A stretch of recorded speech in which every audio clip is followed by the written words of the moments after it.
The emergency meeting hall on Serenus buzzed with quiet panic. 12 different alien species sat around the crystal table, their various forms of communication creating a symphony of clicks, whistles, and soft harmonics. At the head of the table, Elder Zephys of the Vexari raised one of her 4 delicate arms for silence.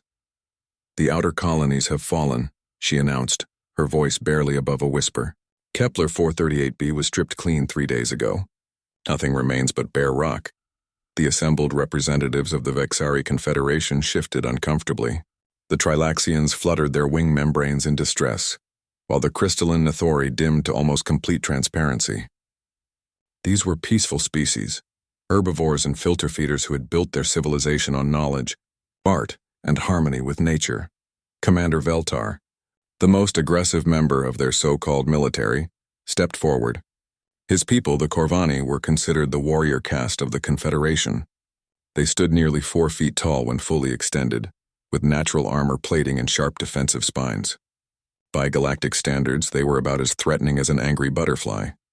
"We cannot fight them," Veltar admitted, his spines drooping in defeat. "Our strongest weapons barely scratch their ship hulls. Their smallest vessels carry more firepower than our entire defense fleet." Elder Zephys touched the holographic display floating above the table. Images of devastation filled the air. Planets that had once been garden worlds now looked like burned skulls. Cities that had taken centuries to grow were reduced to ash in hours. The Korthak hegemony moved through space like a plague, consuming everything biological in their path. "They are parasites," whispered Dr. Lennis, the Confederation's chief scientist. Her tentacles trembled as she spoke. "They strip away all plant life, enslave any animal species they find useful, and leave nothing but dead worlds behind them. Our scouts report they are already moving toward the inner systems. The Korthak were everything the Confederation was not. Where the Vexari and their allies had evolved on peaceful worlds with abundant resources, the Korthak came from a dying planet, where only the most aggressive survived. They had turned their desperation into a weapon, spreading across the galaxy like hungry wolves. "How long do we have?" asked Elder Zephys. "Based on their current pattern," Dr. Lennis calculated, "they will reach our core worlds within 1 standard galactic year, possibly sooner if they decide to accelerate their harvest schedule." The hall fell silent except for the gentle humming of the life support systems. These creatures had never known real war. Their conflicts were settled through debate, their competitions were academic, and their greatest violence involved heated discussions about poetry. "We could surrender," suggested one of the Trilaxian delegates. "Offer them our knowledge libraries in exchange for our lives." "They do not negotiate," Veltar replied grimly. "Every species that has tried to bargain with them has been enslaved or consumed. They see us as resources, nothing more." Elder Zephys closed her large, gentle eyes. When she opened them again, they held a resolution that surprised everyone present. "Then we must seek help from outside the Confederation," she said. The idea was radical. The Vexari Confederation had always been self-sufficient, proud of their ability to solve problems through cooperation and intelligence. Asking for outside help went against everything they believed in. "From whom?" asked Dr. Lennis. "The Galactic Union has already refused our request for aid. They consider the Korthak a localized problem that does not threaten their core interests." "Not from the known galaxy," Elder Zephys said slowly. "From the unexplored regions. From species we have never contacted." The suggestion sent ripples of shock through the assembly.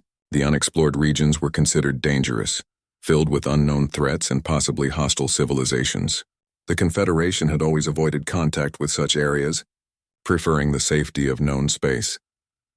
"That is incredibly risky," protested the Nathori representative, her crystal form flickering with anxiety. "We could be inviting something worse than the Korthak into our space." "What could be worse?" Elder Zephys asked simply. "In 12 months we will all be dead or enslaved. Our children will be bred as livestock, and our worlds will be empty rocks. Can any unknown threat be worse than certain extinction?" The debate that followed lasted 6 hours. Species that had spent centuries avoiding conflict now argued with desperate intensity about their survival. In the end, the vote was close but clear. They would send out a distress signal to anyone who might be listening in the unknown regions of the galaxy. Dr. Lennis worked for 3 days straight to prepare the transmission. It had to be strong enough to reach distant stars, complex enough to convey their desperate situation, and appealing enough to motivate someone to help them. We will offer our greatest treasure, she decided, pure crystallized knowledge from our libraries. Information about technology, science, philosophy, and art accumulated over thousands of years. The signal went out on every frequency they could generate, pushed by their most powerful transmitters toward the dark regions of space, where their star charts showed only question marks. It carried the story of their civilization, their current plight, and their offer of payment to anyone willing to help defend their remaining worlds. To any civilization receiving this transmission, the message began, "We are the Vexari Confederation, a peaceful alliance of 12 species facing extinction. A hostile force known as the Korthak hegemony is systematically destroying our worlds and enslaving our people. We have no experience with warfare and lack the capability to defend ourselves against their aggression." The message continued with technical details about Korthak ships and weapons, descriptions of their tactics, and careful explanations of what the Confederation could offer in return for military assistance. To sweeten the deal, they included samples of their most advanced technology and scientific discoveries. 3 months passed with no response. The Korthak continued their steady advance, now only 8 months away from the core worlds. Some Confederation members began preparing evacuation plans, though they had nowhere to run. Then, on a quiet morning when Elder Zephys was reviewing refugee placement reports, Dr. Lennis burst into her office. "We have a response," she gasped, her tentacles quivering with excitement and fear. The signal had come from a small yellow star in an unexplored sector. The species called themselves humans and claimed to have received the Confederation's distress call. Their response was brief and somewhat confusing. "Greetings, Vexari Confederation. We have received your request for assistance against hostile forces. We are dispatching a ship to your location to assess the situation and provide aid. Please do not be alarmed by our vessel's energy signatures. We mean no harm to peaceful species. Estimated arrival time 4 weeks. Signed, Captain Elena Vasquez, United Earth Expeditionary Force." Elder Zephys read the message 3 times before looking up at Dr. Lennis. "They are sending only one ship," she said quietly. "Yes," Dr. Lennis replied. "I ran the signal analysis. Their technology appears to be unusual. The energy readings embedded in their transmission suggest they use some form of controlled antimatter reactions." Antimatter? Elder Zephys felt a chill run through her delicate frame. Only the most advanced and dangerous civilizations in the galaxy dared to work with antimatter. What kind of people have we contacted? Neither of them could answer that question. They could only wait and hope that their desperate gamble had not doomed them all. The UES Vindication dropped out of faster-than-light travel at the edge of the Serenus system, like a predator emerging from deep water. Captain Elena Vasquez stood on the bridge watching the tactical display as her sensors mapped the local space. "Interesting," she murmured, studying the readings. "Looks like we have company." The Korthak scouting fleet had arrived just hours before the human ship. 15 vessels, each the size of a city block, were already moving toward the inner planets. Their dark hulls bristled with weapons designed to crack planetary surfaces and harvest the biological matter beneath. "Captain," called Lieutenant Chen from the communications station, "we're receiving multiple transmissions from the planet. The locals are trying to warn us about the hostile fleet." Elena smiled grimly. "How thoughtful of them. Open a channel to the planet first. Let's introduce ourselves properly." On Serenus, Elder Zephys nearly fainted when the human ship appeared on their long-range sensors. The vessel was smaller than their own city ships, barely 300 meters long, but the energy readings it generated made their equipment scream warnings about dangerous radiation levels and potential weapon signatures. "What are they?" whispered Dr. Lennis, staring at the impossible readings. "Their ship is outputting more energy than our entire orbital defense grid." Before anyone could answer, a communication signal arrived. The universal translator worked overtime to convert the alien language, producing a voice that sounded pleasant but somehow carried an undertone of barely contained violence. "Greetings, Vexari Confederation. This is Captain Elena Vasquez of the United Earthship Vindication. We received your distress call and came to help. I see you have some uninvited guests in your system. Should we take care of them first, or would you prefer to chat while they blow things up?" Elder Zephys found her voice after several attempts. Captain Vasquez, we are grateful for your response. However, you should know that the Korthak fleet consists of 15 heavily armed vessels. Each one carries enough firepower to level a city. We do not wish for you to sacrifice yourself in a hopeless battle. A strange sound came through the communication link. It took the Vexari several moments to realize the human was laughing. 15 ships? That's it? Well, this should be over quickly. Please stand by. The channel closed, leaving the Confederation leadership staring at each other in confusion. Aboard the Vindication, Elena was already issuing orders. Battle stations, people. Looks like we get to field test the new weapon systems. The crew moved with practiced efficiency. These were volunteers from Earth's military, men and women who had signed up for humanity's first deep space mission, knowing they might face unknown dangers.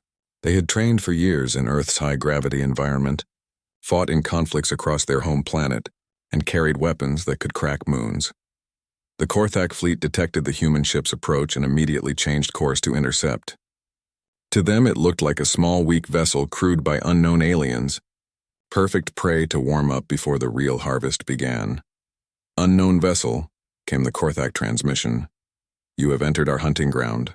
Surrender now and we will grant you a quick death. Elena shook her head in disgust. I really hate bullies. Tactical, paint them up. Let's see what these jerks are made of. The first Korthak ship to fire learned that humanity had very different ideas about space combat. Instead of the energy beams or plasma missiles used by most galactic civilizations, the humans responded with kinetic projectiles accelerated to significant fractions of light speed. The Korthak vessel simply ceased to exist. One moment it was a threatening warship, the next it was an expanding cloud of superheated particles. What was that? Gasped Dr. Lennis on Serenus, watching through their orbital telescopes. The answer came as the human ship tore through the Korthak formation like a shark through a school of fish. Where galactic warfare typically involved long exchanges of energy weapons and careful maneuvering, the humans fought with overwhelming firepower and terrifying aggression. The Korthak tried to adapt, using their superior numbers to surround the smaller human vessel. They discovered that humans had solved the problem of fighting multiple opponents by simply destroying everything in range simultaneously. The Vindication launched something their computers classified as a nuclear device, and though it was far more advanced than anything in the Confederation databases, 6 Korthak ships vanished in a single brilliant flash. By the ancient stars, whispered Commander Veltar. They just detonated a small sun in the middle of the enemy formation. The surviving Korthak ships tried to retreat, but the human vessel pursued them with relentless efficiency. It moved unlike anything in the Confederation's experience, pulling accelerations that should have turned any crew into paste against their bulkheads. Whatever these humans were, they had evolved under conditions that made them naturally suited for the violence of space combat. In 17 minutes, the entire Korthak scouting fleet was destroyed. Not damaged, not disabled, completely eliminated down to the last escape pod. The communication channel reopened, and Captain Vasquez's voice returned, sounding slightly apologetic. Sorry about that delay, Elder Zephys. Had to deal with your uninvited guests. Now, about this assistance you requested. What exactly are we dealing with here? Elder Zephys tried to speak but only managed a series of small squeaking sounds. Dr. Lennis took over the conversation, her voice shaking. Captain Vasquez, we are amazed by your capabilities. However, what you just destroyed was merely a scouting force. The main Korthak invasion fleet consists of over 10,000 vessels, each larger and more heavily armed than the ships you just eliminated. Another pause. Then the human responded with what sounded like mild interest. 10,000? Okay, that's more substantial. We'll need to see some tactical data before we can plan an appropriate response. Also, do any of your people require medical attention? We had 3 crew members get minor bruises during that engagement, and I want to make sure our medical bay is ready if anyone else needs treatment. The Vexari leadership exchanged glances of pure disbelief. The humans had just performed what they considered an impossible feat of military action, and their main concern was treating minor bruises. What kind of people are you? Elder Zephys finally managed to ask. We're from Earth, Elena replied cheerfully. It's a class-toileting death world in the Sol system. Don't worry, though. We're friendly to peaceful species. We just have strong feelings about bullies. Dr. Lennis quickly accessed their galactic databases and searched for Class Dornabri Deathworld. What she found made her tentacles curl in terror. According to the files, Class 2 these worlds were considered uninhabitable by galactic standards. The gravity alone would crush most known species. The atmospheric composition was toxic to the majority of life forms, and the native predators were classified as theoretically impossible. No wonder these humans fought so effectively. They had evolved in hell and somehow learned to smile about it. "Captain," Elder Zephys said carefully, "we are very grateful for your help, but we must ask, what do you want in return?" The answer came immediately: nothing. "You asked for help, and helping people is what we do. Just point us toward the bad guys and we'll handle the rest." For the first time in months, Elder Zephys felt something that might have been hope. It was quickly overshadowed by a growing fear that their saviors might be more dangerous than their enemies. The conference room aboard the Vindication was not designed for alien visitors.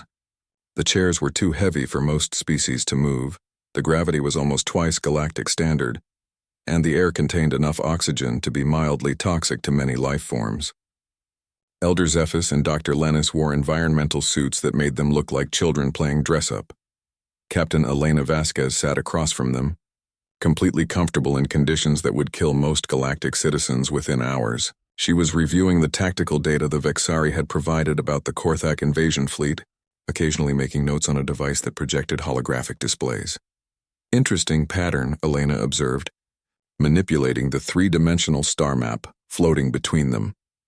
They hit systems in a specific order, always starting with the outer planets and working inward.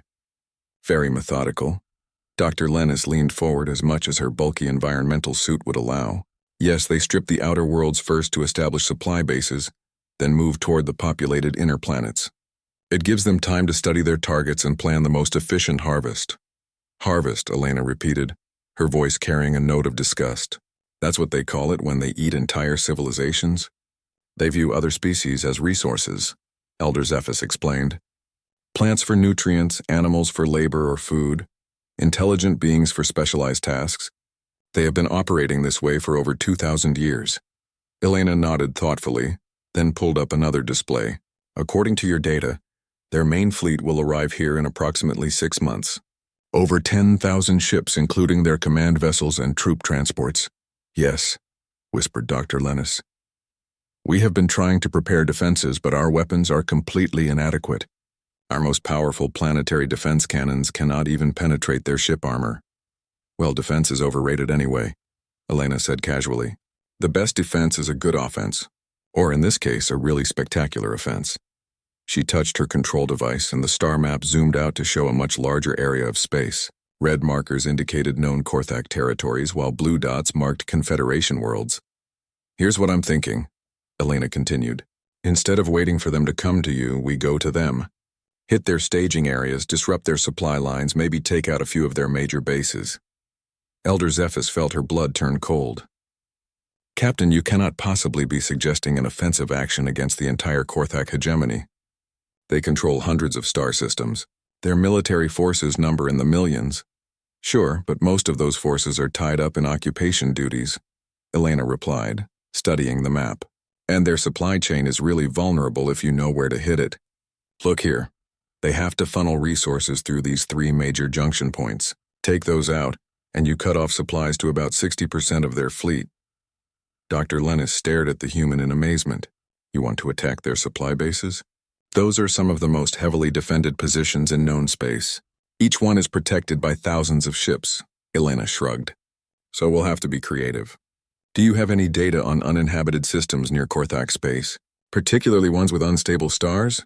The question was so unexpected that both aliens had to ask their translation devices to repeat it.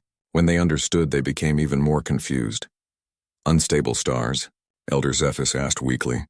"Captain, what are you planning to do?" "Oh, just some minor stellar modifications," Elena said cheerfully. "Nothing too dramatic. I assume your people don't have any environmental concerns about temporarily adjusting the output of a few suns?" The two Vexari exchanged glances through their helmet visors. They had no idea what stellar modifications meant in human terms, but it sounded absolutely terrifying. "Captain," Dr. Lennis said carefully, "perhaps you could explain your tactical plan in more detail? We want to understand how you intend to help us. Elena smiled and activated another holographic display. Sure thing. Let me show you some examples of human military history. This might help you understand our approach to problem solving. The image that appeared above the table made both aliens gasp in horror. It showed a mushroom cloud rising above a destroyed city, with radiation readings that peaked off their sensors. This is from a conflict on Earth about 300 years ago, Elena explained casually. Two human nations were fighting, and one decided to end the war quickly. They used something called an atomic bomb. Pretty effective, though we consider this primitive by current standards. Elder Zephys felt faint. You destroyed your own cities? With weapons like that? Well, it was war, Elena said, as if that explained everything. The important thing is that it worked. The enemy surrendered immediately, which actually saved millions of lives in the long run. Sometimes you have to be willing to use overwhelming force to prevent greater suffering. Dr. Lennis was frantically running calculations in her head. If this was primitive human warfare, what were their current capabilities? The energy readings from their ship suggested weapons that could crack planets like eggs. Captain, she asked in a very small voice, what would you consider a modern human military response? Elena's smile became distinctly predatory. Let me put it this way. We've learned that if you're going to fight a war, you might as well win it decisively. Half measures just lead to longer conflicts and more casualties on both sides. She touched her control device again, and the display showed a technical schematic that neither alien could understand. It appeared to involve manipulating gravitational fields and controlled stellar collapse. The beauty of this plan, Elena continued, is that it's completely proportional. They want to harvest your people? We harvest them instead. They want to strip your worlds bare? We strip their empire bare. Simple, effective, and permanent. Elder Zephys was beginning to understand. Why Earth was classified as a death world, it wasn't just the environment that was deadly, it was the inhabitants, Captain, she said hesitantly. When you say permanent, what exactly do you mean? I mean we solve your Korthak problem completely, Elena replied. No more raids, no more harvests, no more threat to peaceful species. They started this fight, but we're going to finish it. The cold certainty in the human's voice sent chills through both aliens. They had asked for help against their enemies, but they were beginning to realize they might have unleashed something far more dangerous than the Korthak. What about prisoners? Dr. Lennis asked. Surely some of them could be reformed, educated to live peacefully. Elena considered this for a moment. We'll give them one chance to surrender unconditionally. If they refuse, or if they try to negotiate from a position of strength, then we implement the full solution. And if they accept surrender? Then we turn them over to their former victims for justice, Elena said simply. Your people can decide what to do with them. We just handle the military problem. Elder Zephys realized that her hands were shaking inside her environmental suit. The humans were offering exactly what the Confederation had asked for, protection from the Korthak threat. But their methods were so far beyond anything the peaceful species could comprehend that it felt like making a deal with cosmic forces beyond their control. How long will this operation take? She asked. Elena checked her chronometer. If everything goes according to plan, 6 months should be plenty. We'll have this wrapped up before their main fleet even reaches your space. 6 months to defeat an empire that has terrorized the galaxy for 2 millennia? Well, Elena said with a grin that showed far too many teeth, we are in a bit of a hurry. High Admiral Krexfor of the Korthak hegemony had conquered 47 star systems in his long career. He had personally overseen the harvesting of countless worlds and the enslavement of hundreds of species. Nothing in the galaxy had ever challenged the Korthak military machine, which was why the reports from the Vexari sector made no sense. Repeat that, he commanded, his armored bulk shifting in the command chair of his flagship. High Admiral, his communications officer said nervously. The entire Vexari scouting fleet has been destroyed. All 15 ships completely eliminated in 17 standard time units, and by what force? Did the Galactic Union finally intervene? No, sir. According to the last transmission, it was a single vessel from an unknown species. They call themselves humans and claim to be from something called Earth. Krexvor's mandibles clicked in amusement. One ship destroyed 15 of our vessels? Impossible. The data must be corrupted. Sir, we also intercepted some communications from these humans. They appear to be planning offensive operations against our territory. The High Admiral's amusement faded. In 2,000 years, no species had dared to attack Korthak space. Their empire was built on the simple principle that resistance was futile, and aggression was met with overwhelming retaliation. "Show me the location of their homeworld," Krexvor ordered. "It's time to teach these humans what happens to those who interfere with the hegemony." The star charts revealed Earth's location in a previously unexplored sector. According to their databases, it was a Class 3 death world, uninhabitable by any reasonable standard. The fact that an intelligent species had evolved there was surprising, but Krexvor had seen stranger things. "Assemble the terror fleet," he commanded. 50,000 ships, full war configuration. We will cleanse this infestation before proceeding with the Vexari harvest. What followed was the largest military mobilization in Korthak history. Ships from across their empire converged on staging areas near human space. The terror fleet represented the absolute peak of Korthak military power, vessels designed specifically for the complete annihilation of entire civilizations. Meanwhile, the U.S. Vindication was implementing Captain Vasquez's plan with methodical precision. The first target was a Korthak supply depot in the Zerion system, defended by 300 warships and considered impregnable. "Beginning approach," reported Lieutenant Chen from the navigation station. "Enemy fleet is holding defensive positions around the depot." Elena studied the tactical display with professional interest. The Korthak had arranged their ships in a traditional defensive sphere, with overlapping fields of fire and multiple fallback positions. It was textbook military strategy for protecting a fixed installation. "Weapons," she called. "Do we have a clean shot at that star?" "Yes, Captain. The primary is a red giant already showing signs of instability." "Perfect. Fire when ready." The device that struck Zerion's sun was barely the size of a baseball, but it contained technology that most galactic civilizations couldn't even theorize about. It didn't destroy the star. It simply adjusted its fusion rate by a few percentage points. The result was a solar flare that swept through the entire system, like the breath of an angry god. Korthak ships designed to operate in the vacuum of space were not built to withstand the radiation and charged particles of a stellar event. 300 vessels died instantly, their crews cooked inside their own armor.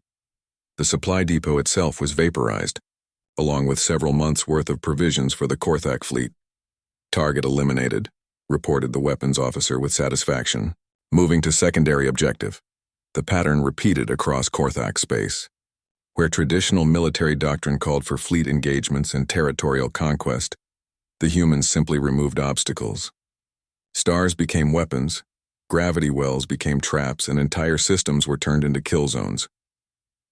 The Korthak tried to adapt, spreading their forces thin to avoid concentration targets. The humans responded by hunting their ships individually, using stealth technology that made their vessel invisible to Korthak sensors until it was far too late. When the terror fleet finally found the Vindication near the ruins of another Korthak base, High Admiral Krexvor felt a surge of savage satisfaction. 50,000 ships against one. The odds were finally in his favor. "This is High Admiral Krexvor of the Korthak hegemony," he broadcast to the human vessel. "You have committed acts of war against our empire. Surrender immediately, and we will grant you the honor of dying in combat rather than being processed as livestock." The response came from Captain Vasquez herself, her voice carrying across space with icy calm. "This is Captain Elena Vasquez of the United Earth Expeditionary Force. You made this personal when you threatened people who asked for our help. We don't negotiate with parasites." The battle that followed redefined the concept of warfare for every species monitoring the engagement. The humans didn't try to fight 50,000 ships. They eliminated them systematically, using weapons and tactics that broke every rule of civilized combat. Nanite clouds consumed Korthak hull metal faster than they could retreat. Antimatter torpedoes turned entire squadrons into expanding balls of plasma.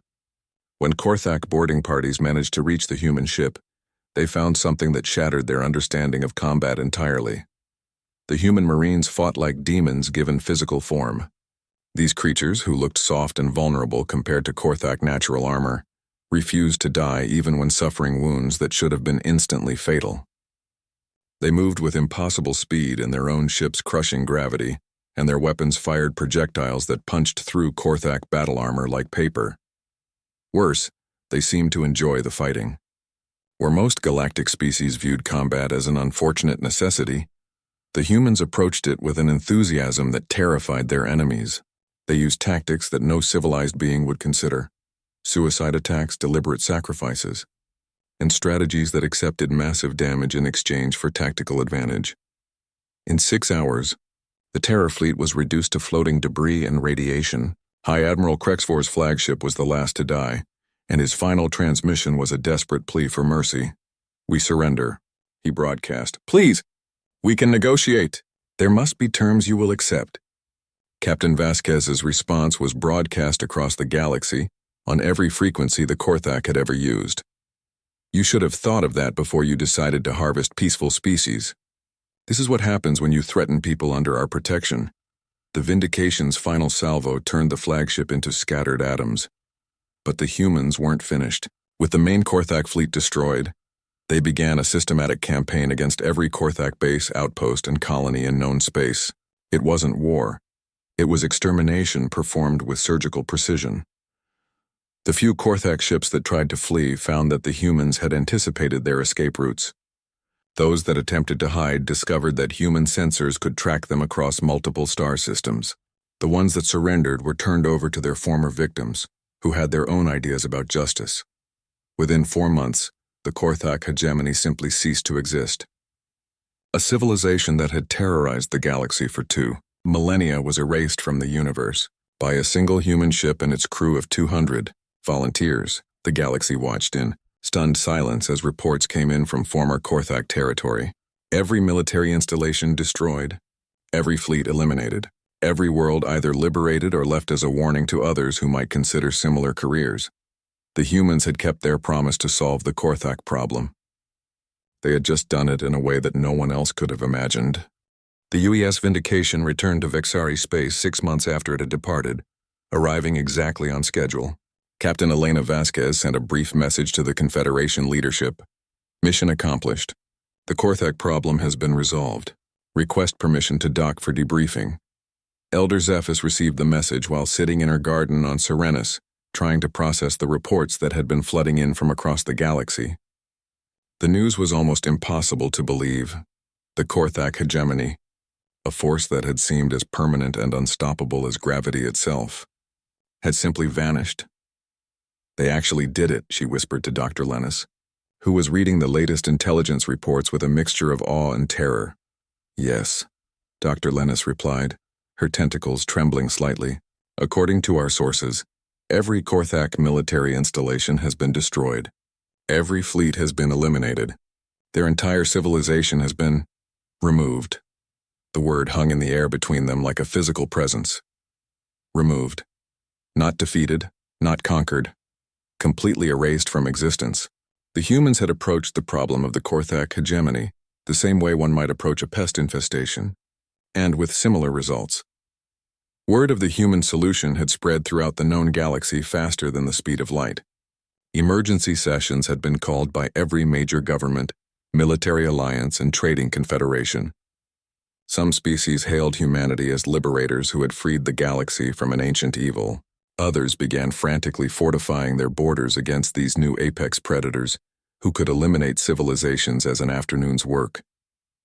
The Galactic Union, which had refused to help the Confederation against the Korthak, now sent urgent diplomatic messages requesting immediate contact with Earth.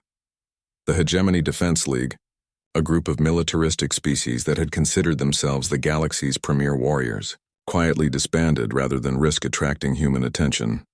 Most disturbing of all were the requests for assistance. Over 40 different species had sent messages to the Confederation, asking to be put in contact with the humans. Some wanted protection from their own enemies. Others offered tribute in exchange for non-aggression pacts. A few brave souls even offered to hire human mercenaries for their own conflicts. "What have we done?" Elder Zephys asked quietly. The question was answered when Captain Vasquez requested a meeting. Elder Zephys, Dr. Lennis, and Commander Veltar traveled to the orbital station where the Vindication had docked, wearing their heaviest environmental suits and accompanied by a medical team in case the encounter proved too stressful. The human ship looked the same as before, but now the Confederation representatives knew what those innocent-looking weapon ports could do. They had seen the recordings from former Korthak space. Stars turned into weapons, entire fleets reduced to cosmic dust, and planets left as monuments to the consequences of threatening species under human protection. Captain Vasquez met them in the same conference room as before, looking relaxed and cheerful.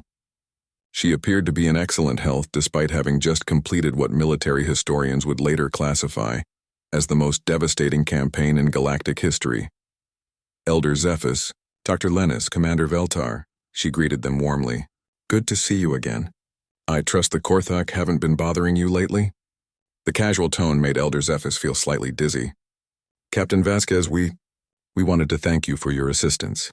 The threat to our people has been eliminated. No problem at all, Elena replied. That's what we came here to do. Though I have to say the Korthak were even more unpleasant than your report suggested. We found evidence of harvesting operations on over 300 worlds. Some of those populations had been enslaved for centuries. Dr. Lennis leaned forward. Captain, if I may ask, what happened to the surviving Korthak populations?